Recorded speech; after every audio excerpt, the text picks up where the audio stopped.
ليه أمريكا بتدعم إسرائيل الشكل المطلق الرهيب ده؟ سؤال مهم جدا، بس يا ترى ليه؟ أهلا بكم أعزائي المشاهدين في برنامج جديد وبودكاست جديد اسمه رايح جاي.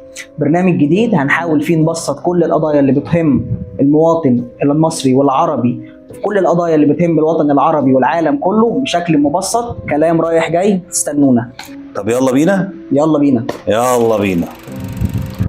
دكتور أحمد، السؤال دايما الناس بتسأله لنفسها: ليه دايما أمريكا دعم لإسرائيل بشكل مطلق ولا متناهي؟ سؤال في الصميم، بس الإجابة مش سبب واحد، دي شبكة أسباب، بس خلينا نسميها خطوة خطوة. زي إيه طب الأسباب دي؟ نيجي لأول حاجة للسبب السياسي والمؤثر جدا جوه الولايات المتحدة الأمريكية. يعني أمريكا فيها حاجة اسمها اللوبي الإسرائيلي، زي الإيباك كده، جماعات ضغط معاها فلوس، شبكة إعلامية، علاقات سياسية. المرشح هناك مش محتاج حاجة غير دعمهم في الانتخابات.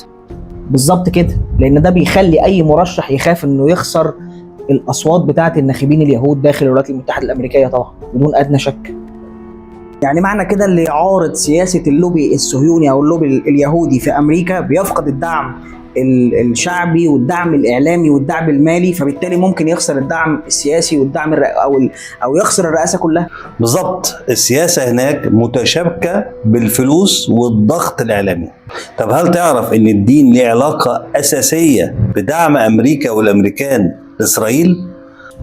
أيوة طبعا، وبقوة جدا، لأن في تيار مسيحي إنجيلي داخل الولايات المتحدة الأمريكية بيعتقد إن قيام إسرائيل بناء على نبوءات دينية قديمة. وطبعا ده اللي بيخلي السياسي الأمريكي يقول إن دعم إسرائيل التزام أخلاقي وديني، مش بس سياسة. بالتأكيد، وبالتالي كل مرشح من المرشحين الأمريكان في سباق الرئاسة يهمه جدا إنه ما يخسرش أصوات اليهود الموجودين في أمريكا، وبالتالي ده سر من أسرار الدعم المطلق الأمريكي لإسرائيل على طول الخط. خلينا نتكلم عن البعد الاستراتيجي بشكل مفصل شوية. أمريكا ليه شايفة إن إسرائيل هي مهمة في الشرق الأوسط؟ لأن إسرائيل بالنسبة لهم قاعدة عسكرية وجيو استراتيجية متقدمة بتحقق أهدافهم في المنطقة.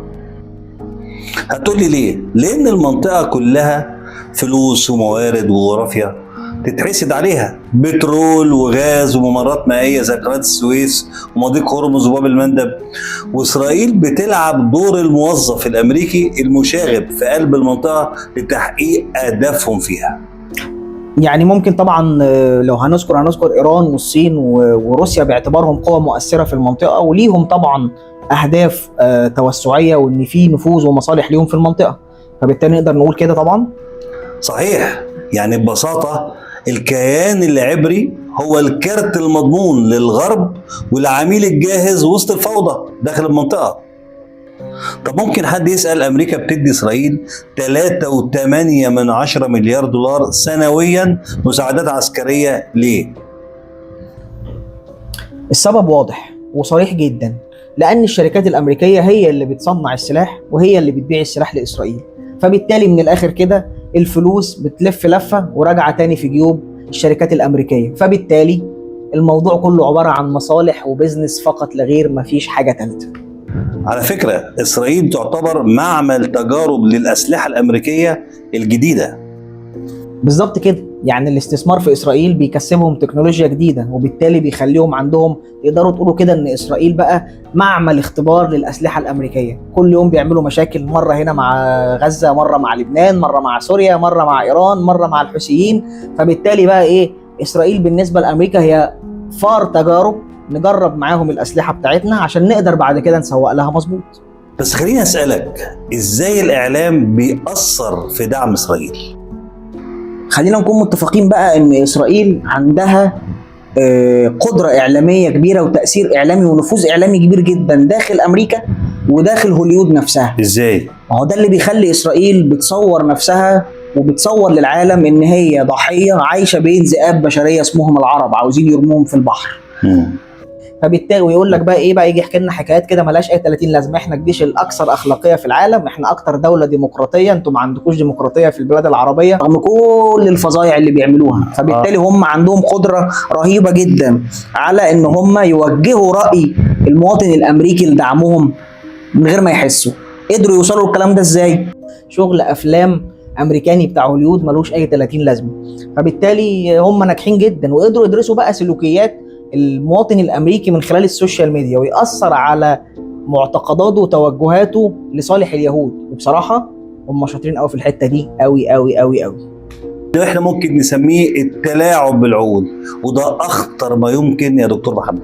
انت عارف ده خطير جدا، خطير جدا، ممكن يأثر بيه على الناخب الامريكي انه يطلع مرشح امريكي داعم لاسرائيل بطريقه غير طبيعيه، وبالتالي المرشح الامريكي ده لما يبقى رئيس لامريكا يأثر على العالم كله بما فيها المنطقه اللي احنا عايشينها، منطقه الشرق الاوسط. للاسف الشديد صحيح، وده اللي بيحصل، واقع موجود دلوقتي. إسرائيل هي اللي بتحرك الناخب الأمريكي لصالحها ولدعمها. طب دكتور أحمد، تفتكر إن التاريخ ليه دور مؤثر في القصة اللي إحنا بنحكي فيها دي؟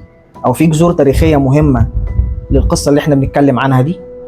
طبعا التاريخ دور أساسي، فغير إنهم بيبيعوا قصة حقهم التاريخي في الأرض وادعاء وجودهم القديم لمملكتهم الأولى اللي امتدت ل 862 سنة، ثم أيام قرش 88 سنة، ثم بعد كده في فترة تانية أيام البطالمة 47 سنة، لحد ما دمرهم الرومان وطردوهم من الأرض، وبدأت معاهم رحلة الشتات وغضب الرب عليهم. وبعدين في القرن العشرين جه الراجل أبو شنب رفيع بتاع ألمانيا، طبعا مش عايزين نقول اسمه يعني، وبدأت معاه قصة الهولوكوست اللي خلى الغرب كله عنده شعور بالذنب تجاه اليهود، على اساس ان كلهم اكنهم اذنبوا كلهم في حق اليهود، مش الالمان بس. واي هجوم على الكيان العبري بيصبح هجوم على ما يعرف بالساميه. امريكا استغلت ده وحولته لدافع ان الدوله العبريه لازم تفضل محميه. فبالطريقه دي كان ده الاسلوب او الاداه او السلاح اللي بيستخدموه ضد اي خصوم ليهم في العالم بعد كده، وسموها ايه؟ الاضطهاد ضد الساميه، مع ان الساميه دي انت عارف احنا ساميين.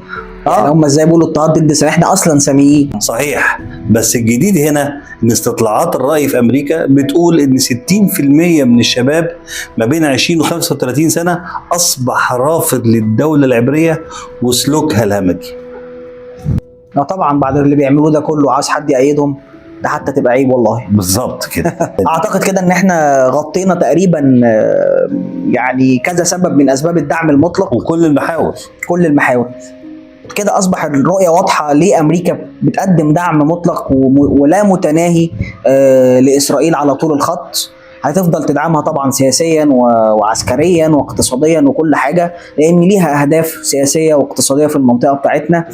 فبالتالي احنا نقدر نلخص الموضوع كله ان في المصالح بالبلدي كده، المصالح بتتصالح حتى لو احنا مختلفين في الافكار او المنهجيه. وده اللي بيخلي الولايات المتحده الامريكيه بتدعم اسرائيل بمحاورها بسبب الاسباب اللي احنا قلناها، وهيفضلوا يدعموهم. ومحدش من اي رئيس امريكي واي مرشح انتخابات كونجرس امريكي يقدر يعارض السياسه الامريكيه في دعم اسرائيل على طول الخط. وكل خطوه على فكره هم بياخدوها، يعني التي هم كل شويه بياخدوا خطوه للامام تحقيق حلمهم، هتلاقي دايما امريكا وراهم في دعم مطلق ورهيب زي ما انا كنت بتكلم في الاول.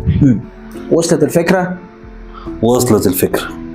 نشوفكم ان شاء الله الحلقه الجايه من رايح جاي.